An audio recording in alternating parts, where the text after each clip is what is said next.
The first night at LZ Evans, I learned something nobody tells you in flight school.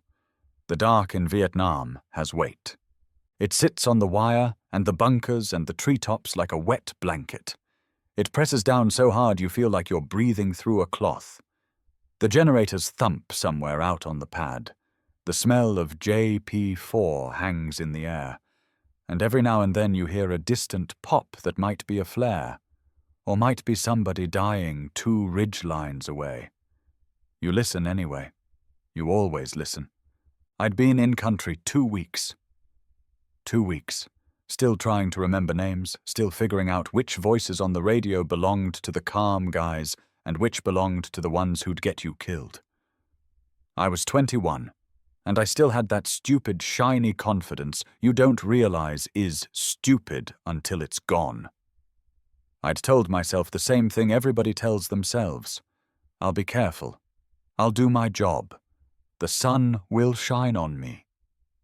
Els Evans was about 40 clicks south of the DMZ, tucked into that northern slice of South Vietnam where the map was basically a warning label. The first Cav had taken it over, and we were settled in like a machine. Artillery batteries dug in, layers of concertina wire, claymores facing out, sandbag bunkers like little dirt teeth along the perimeter. During the day, it almost looked organized. At night, it sounded like a place holding its breath. My unit flew gunships. Hueys back then, B models that rattled and groaned like they had opinions. Crew chief and door gunner in the back with M60s, miniguns and rockets on the sides, and enough wiring and ammo to make the whole thing feel like a flying toolbox full of explosives. We supported the guys on the ground, flew cover, flew recon, flew that low and slow search where you stare at tree lines so long your eyes start making up movement. The routine, when there was such a thing, started before the sun. First light was the phrase, like it sounded gentle. It wasn't gentle. It was a crawl outward from the base, circles widening like a corkscrew, looking for the enemy trying to dig in close, looking for freshly turned earth where a mine might be buried, looking for footprints where there shouldn't be footprints, looking for anything that said, somebody was here last night and they weren't supposed to be. That morning, the morning I'm thinking of, we lifted off just as the horizon started to grey. The air was cool for once, and for a couple of minutes you could pretend it wasn't Vietnam yet. I remember the way the rotor wash flattened the elephant grass like a hand smoothing hair. I remember the smell of breakfast from the mess line mixing with exhaust, that weird combination of bacon grease and hot fuel. I remember thinking, this is it. This is what I trained for. We went out in pairs, light fire teams, always with somebody watching somebody else. The scout ship would nose around low and slow, and we'd trail behind, ready to roll in if he found trouble. The countryside looked peaceful from 50 feet up, rice paddies reflecting pale sky, thin lines of smoke from cooking fires, a water buffalo standing in a field like it had all the time in the world.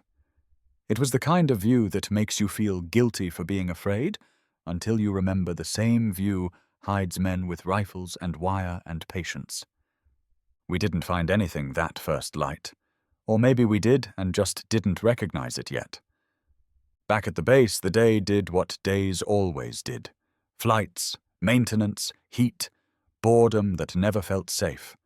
Guys joking too loud, drinking water like it was medicine, counting days without counting days. Somebody always had a deck of cards out. Somebody always had a story they'd already told twice. I was the new guy, so I listened more than I talked. It wasn't that I was shy. It was that I didn't want to say anything that marked me as green. That night, January 31st, came in like any other. The Vietnamese had a holiday. Tet.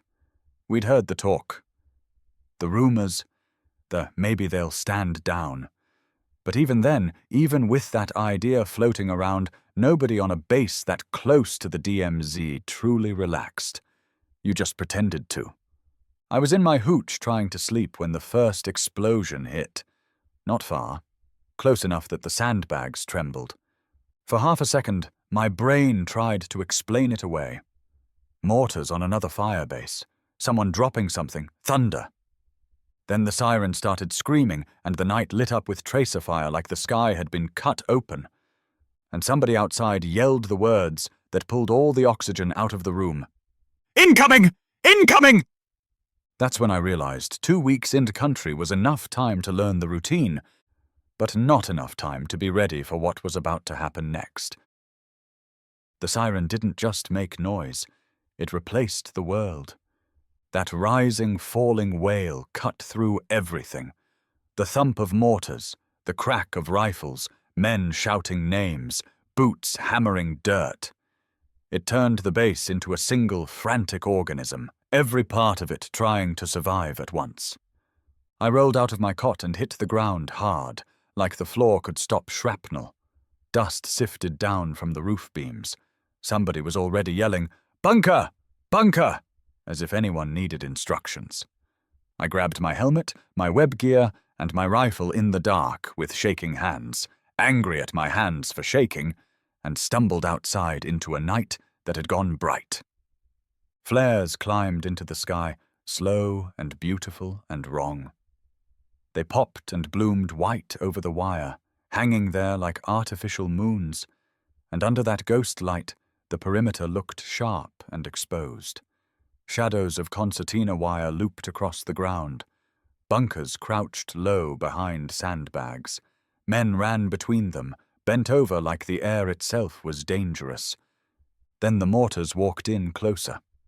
You can tell when a round's aimed at you because the sound changes. The first ones were distant thumps, somewhere out beyond the wire. Then the impacts started landing inside the perimeter, and the whole base flinched. Dirt jumped. Sandbags spat dust. A rocket tore in from the dark with a howl like a train and slammed into the far side of the compound, throwing an orange flash up into the trees. Somebody screamed. Not a battle yell, a real one. I ran for the nearest bunker and dove in shoulder first. The inside smelled like damp sand, sweat, and old smoke. Men pressed against each other in the cramped space, eyes wide, helmets knocking. In the dark, I could hear breath. Fast, shallow, too loud. Somebody tried to laugh, and it came out broken. Over the radio, voices piled up on each other. "Taking fire at... rockets inbound. Where's the... I couldn't make sense of it, just the urgency. The base was being hit, and the whole country was being hit, and we were one small piece of it, pinned down in a sandbag box south of the DMZ. Somewhere outside, an artillery battery opened up. The first shot slammed through my ribs like a fist. The bunker shook, and then the guns started firing in rhythm, thudding again and again, sending their shells out into the dark. The sound was so heavy it made the air feel thick. I remember thinking, so this is Tet. Not a headline, not a holiday, not a map. Just sudden violence everywhere at once. When the first pause came, when the incoming shifted or stopped for a breath, the base came alive again. Men poured out of bunkers and sprinted for positions. The perimeter guns fired short bursts into the tree line. The sky kept flashing from flares and explosions, and every flash made the jungle look closer.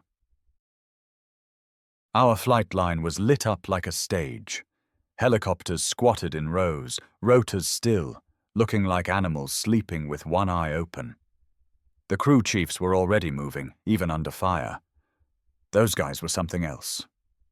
They ran to the birds, checking ties, grabbing ammo cans, dragging rocket pods into position like they could bully reality into behaving. A senior pilot grabbed me by the shoulder as I came up near the revetments. His face was streaked with grime, eyes bright and cold.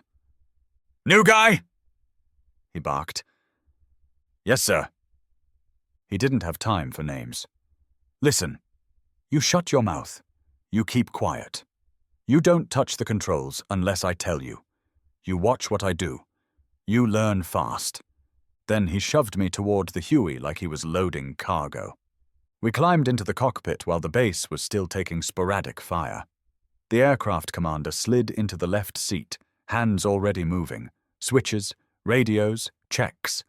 Fast and practiced, like he'd done it in his sleep 100 times. I strapped in on the right, trying to make my hands stop shaking long enough to buckle. The crew chief in back slammed the doors open, leaned out, and racked the M60 with a hard metallic clack that sounded like punctuation. "Ready!" he shouted. The aircraft commander didn't look at me. He stared forward through the windscreen, jaw set. "You see those flares?" he said. "That's the whole damn country tonight." We lifted into the night, rotors beating dust and loose trash into the air. Tracers rose from beyond the wire like someone flicking sparks upward. The Huey shuddered as we gained altitude, and for a second I could see the base from above. Bunkers, wire, smoke, men moving like ants under bright flares. We weren't going out to search and destroy anymore. That plan was dead the moment Tet started. Tonight was about keeping people alive on the ground. Direct gun support. Straight into whatever was happening out there. As we cleared the perimeter, the radio crackled with a call that made my stomach tighten. "Gunships, we need you now. Troops in contact. Taking heavy fire."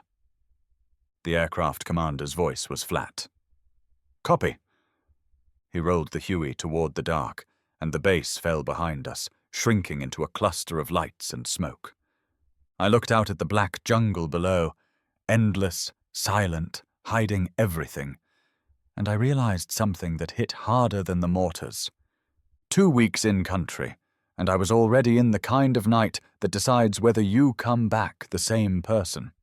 And we hadn't even taken our first round yet.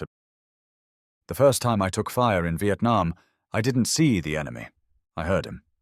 It started as a few sharp pops, almost like somebody smacking a board with a stick, coming up through the rotor noise. The Huey was already loud, a vibrating metal drum, but those pops had a clean, ugly rhythm that didn't belong to the machine. A half-second later, the door gunner shouted, voice high and raw in my headset. "We're taking fire!" My stomach dropped like the aircraft had lost lift.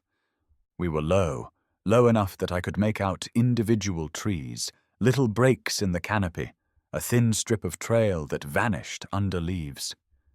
The scout ship ahead of us was creeping along, looking for muzzle flashes, looking for movement, looking for the tiny clues that meant a whole platoon was about to walk into a trap. The aircraft commander, call sign Sabre Red 28, didn't even hesitate. He broke hard, yanking the Huey away from the direction the rounds were coming from. The whole world tilted. My harness bit into my shoulders. For a second, my brain screamed, "We're going to roll." But the Huey held, shuddering, and then we were sliding sideways through humid air, trying to get out of that invisible cone of fire. Behind me, the M60s opened up. The crew chief and door gunner leaned out into the wind and started stitching the tree line with long bursts, the empty brass rattling down onto the floor like hail. The scout ship swung back around too, his own gun firing in short, angry bursts. All of it happened so fast that there wasn't time for fear to build slowly. It just arrived, full-sized, in my chest. And the worst part? I wasn't flying. I was in the right seat, hands hovering near the controls, watching someone else work the aircraft like it was an extension of his body. I wanted to help. I wanted to do something. But I'd been told, "Shut your mouth, keep quiet, don't touch the controls," and that order was welded into my skull. So I sat there, feeling the rounds snap past, listening to the gunfire, and realizing the truth about being shot at in a helicopter. You can't dodge what you can't see. We made it out of that first burst, but it didn't end there. Tet didn't end in one night. It spread. The missions stacked up like sandbags. One call after another, troops in contact, fire bases taking hits, convoys pinned down, men needing cover now, not later. The days blurred into heat, fuel, smoke, and rotor wash. You'd come back to LZ Evans, land, refuel, rearm, swallow whatever food you could, and then be airborne again. Sleep became a rumor. Time became a thing you measured in sorties. And you learned to read people fast, who stayed calm, who talked too much, who got quiet in a dangerous way. We drank at night because it was the only switch we had. Poker, gallows humor, guys laughing too hard, like if they didn't laugh, they'd crack. "Hey," someone would say, tapping a friend's shoulder, "if you don't make it back, can I have your stereo?" And everybody would laugh, because the alternative was admitting the question might be real. It didn't take long before the roster started changing. Somebody wouldn't come back. Somebody would get medevaced. Somebody would rotate. Somebody would just disappear from the seats around the card table. At first you noticed every absence. After a while you stopped counting because counting felt like inviting it. 45 days after I got in country, they pulled me aside. No ceremony, no build-up. Just a senior pilot standing too close, his eyes tired, his voice flat, like he'd already said it too many times. "You're aircraft commander now." I remember blinking at him, like I hadn't heard right. I was still learning routes, still learning voices, still learning how to judge distance over jungle without fooling myself. He didn't argue. He didn't explain. He didn't have to. The reason hung in the air between us. Men didn't return. The first time I slid into the left seat, it felt wrong, like wearing someone else's boots. The Huey looked the same from that side, but it felt different. Every switch I touched had weight. Every decision had consequence. The crew chief climbed in back and gave me a thumbs up like he trusted me. And that trust almost made me sick. Because now, if something went wrong, it wasn't just a mission. It was my crew. We lifted out on another call, troops needing cover near the tree line, a hot area we all knew by reputation. The air was thick and bright, the kind of day where the horizon shimmers. My hands were steady, but my heartbeat was loud enough I swore the others could hear it. And as we dropped lower, lower than I liked, lower than my instincts wanted, I felt the Huey's engine change tone for just a fraction of a second. Not a failure. Not yet. Just a cough. A tiny stutter in the throat of the machine. And I remember thinking, very calmly, very clearly, at 100 feet, you don't have a lot of time. The engine cough was so small I almost convinced myself I imagined it. That's the thing about helicopters. They talk to you all day. Little vibrations, little changes in pitch, the normal complaining of a machine doing hard work in bad air. A Huey in Vietnam is never perfectly smooth. So when the turbine hiccuped, my brain tried to file it under nothing. Then it coughed again, harder. The nose dipped a hair. The rotor RPM needle twitched. Not dramatic, not movie style, just enough to make every nerve in my body stand up at once. "Engine instruments!" I snapped, trying to keep my voice level, trying not to let fear leak into the intercom. My co-pilot leaned in, eyes flicking across the panel. "Torques dropping!" The cockpit filled with a smell that didn't belong. Hot metal and something sharp, like overheated wiring. In the same instant, the crew chief in back shouted, "Taking fire!" And the door gunner's M60 opened up in a long, angry burst. I didn't even see muzzle flashes. I saw the canopy in front of me. Trees, trees, trees. And then the sudden white snap of rounds punching through air close enough to feel. My first thought wasn't heroic. It was simple and selfish and honest. Not now, not with my crew.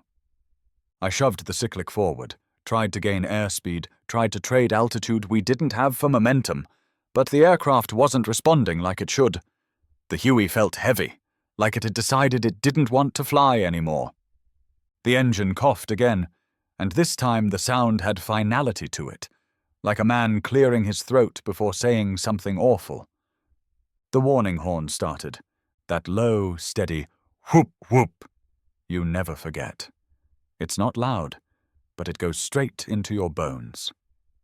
"Mayday! Mayday!" my co-pilot called, voice suddenly too calm.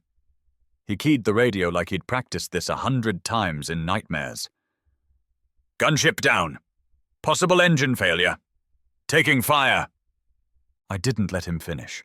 I was already picking a spot. There wasn't a clearing. Of course there wasn't. The jungle doesn't offer you anything clean. It offers you less bad. A narrow gap in the trees, a smear of lighter green, a place where the canopy dipped enough that you might punch through without rolling the aircraft into pieces.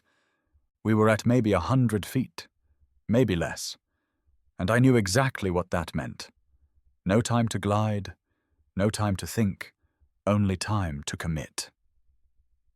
"Hold on!" I shouted into the intercom. The crew chief's voice came back. Tight. "We're holding." The world tilted and rushed upward. Leaves slapped the windscreen. Branches cracked against the skids. The Huey shuddered like it was trying to shake itself apart. And then, harder than I expected, we hit. It wasn't a crash like a car wreck. It was a violent, grinding stop, skids digging into mud and roots, the fuselage bouncing once, twice, settling crooked. The rotor kept spinning for a terrifying second, chopping air inches above treetops until it finally slowed enough that I thought, if it breaks loose, it'll kill us all. Then it got strangely quiet. Not silent, never silent, but quiet compared to the roar we'd been living inside. My ears rang. My mouth tasted like pennies. I blinked and realized I'd been clenching my jaw so hard my teeth hurt. "Everybody talk," I said, forcing it out. "Sound off. Crew chief? Good. Door gunner? Good." My co-pilot exhaled a laugh that wasn't funny. "I'm here."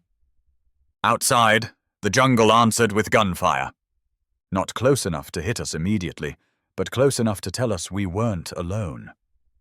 And that was the second truth of getting shot down. The landing is only the beginning. Now you're a stationary target in enemy country, and every second you stay in one place is a second you spend being found. I grabbed the radio handset and tried to keep my voice from shaking. "Saber Red, down and on the ground. Need extraction. We are taking sporadic fire. Marking position."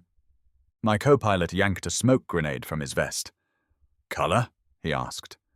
"Purple," I said, then changed my mind instantly. "No! Yellow! Anything they can see fast!" He popped the smoke and shoved it out the open door.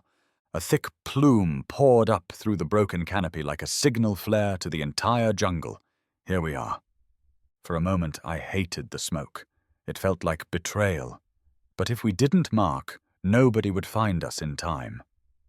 The radio cracked with a voice overhead, one of our own ships. "We've got your smoke. We're orbiting. Stand by." Then another voice, urgent. "Be advised, enemy likely waiting for the second aircraft. Watch for a trap." I felt my stomach tighten again. Because everyone knew the rule. They'd shoot down one bird and wait for the rescue. The rescue was the prize. 2 helicopters. More men. Bigger victory. My crew chief leaned forward from the back, eyes wide. "Sir," he said, "I hear movement." I froze, listening. At first it was nothing but insects and leaves. Then I heard it too. Faint, unmistakable. Voices. Not ours. And they were getting closer. The voices weren't yelling. They didn't have to. They moved through the undergrowth like men who knew exactly where they were going. Low, controlled, confident. Every now and then I caught the clink of metal, a soft cough. A branch eased aside instead of snapped. That's what scared me most. They weren't panicking. They weren't spraying bullets into the jungle. They were coming to collect us. My crew chief slid his M60 up, barrel pointed toward the darkest line of brush. The door gunner did the same on the other side, breathing hard, trying to see through leaves that refused to give up their secrets. "We can't stay in the aircraft," I said. The words came out flat, like I was talking about maintenance. My co-pilot nodded once. His face was pale under the grime, eyes locked on the smoke drifting up through broken branches. "If that bird takes a hit," he said quietly, "we're all dead inside this thing." He was right. We were sitting in a metal box. A perfect landmark. A perfect trophy. "Out," I ordered. "Stay close. Use the aircraft as cover, but don't bunch up." We spilled into the jungle on shaky legs, sinking into mud, slipping on wet leaves. The air was thick and sour, alive with the smell of crushed greenery and fuel leaking from somewhere in the Huey's belly. The helicopter ticked as it cooled, a slow, metallic clicking that sounded like a countdown. I crouched behind the skid and keyed the radio. "Saber Red down! Ground element moving in! Need lift now!" Above us, a faint chop, chop, chop grew louder. It should have sounded like salvation. Instead, it sounded like bait. "Dust off?" my crew chief asked, hopeful for half a second. "No," my co-pilot said. "That's our lift." The sound swelled until it felt like the whole canopy vibrated. Leaves fluttered. The smoke thickened and twisted. Somewhere out of sight, the first helicopter circled, staying high, smart, watching for muzzle flashes. The second would be the one that had to drop in low. The second would be the one they were waiting for. I looked at my crew. 4 men in a patch of jungle that didn't care about any of us. We'd flown into fire 100 times, and now we were on the ground like everyone we'd ever covered, exposed, vulnerable, praying for rotors and luck. "Listen to me," I said, forcing calm into my voice. "If they come close, you shoot.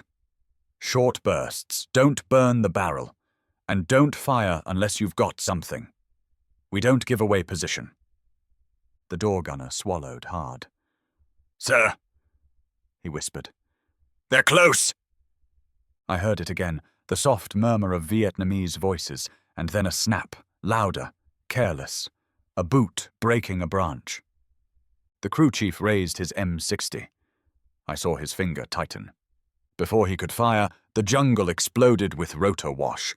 The rescue slick punched through the canopy like a fist, dropping into a tiny gap I didn't believe existed. Dust and leaves blasted outward, stinging my eyes.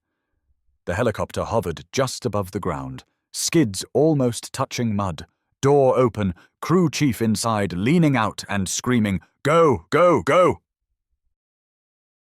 And the enemy answered immediately.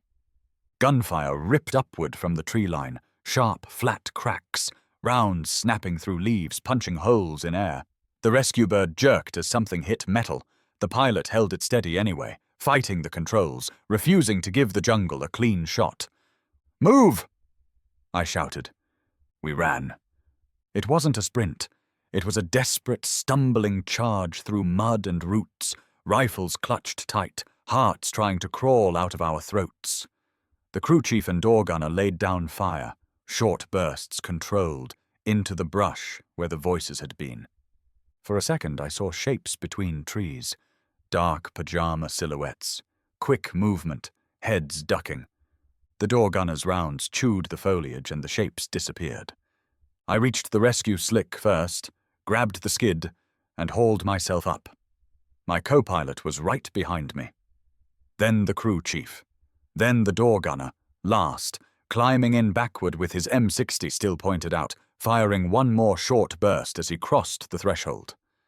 The instant we were inside, the pilot pulled power. The helicopter lurched upward, skids scraping branches, and we climbed out of the jungle like a man clawing up from deep water. Leaves whipped past the open door. The gunfire faded under the rising roar of rotors. Only when the treetops fell away beneath us did I realize my hands were shaking so badly I could barely hold my weapon. I sat on the floor of the slick, back against the bulkhead, and looked at my crew, faces streaked with sweat and grime and disbelief. We were alive, but my Huey was still down there. A smoking scar in the jungle with our blood and our fear soaked into it. Back at LZ Evans, the flight line looked the same as it had the day before. Helicopters, ammo, men walking like nothing happened. That's how war stays sane. It pretends. We landed, climbed out, and somebody slapped my shoulder like it was a good day. Later that night, someone dealt cards. Someone made a joke about stereos. Someone laughed too loud. And I sat there realizing the real reason they made me aircraft commander in 45 days wasn't talent or confidence or destiny. It was simple math. Men didn't return. And if you did, you took the left seat, whether you were ready or not.